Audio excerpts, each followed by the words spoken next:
Pesnik, nekdaj proletarec, danes prekarec, je kot mladinec izražal svoja občutja kot frontman punk skupine Via Offensiva. Med kultne so se zapisale pesmi Proleter, Lili Marlen, že kot 17-letnemu pa je založba FAV podelila nagrado za najboljšo punk pesem o Josipu Brozu Titu. V zadnjih tednih se aktivno potaplja in deli spomine na subkulturo 80-ih s kolesarsko punk turo po Ljubljani. Govorimo o punku, o muziki, govorimo o občutjih predvsem, govorimo o mladostniških travmah tudi, ker punk scena ni bila samo muzika, ni bila samo rock and roll, ampak je bila veliko več.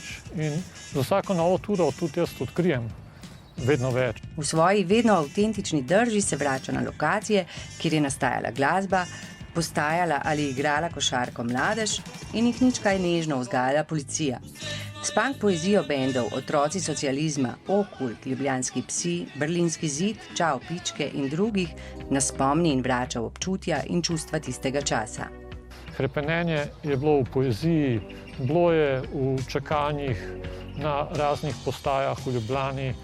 Dovolj je, da so tudi ta nižja čustva, tudi žalost, imele svoje mesto in so se lahko udejanjale skozi pisanje, skozi muziko.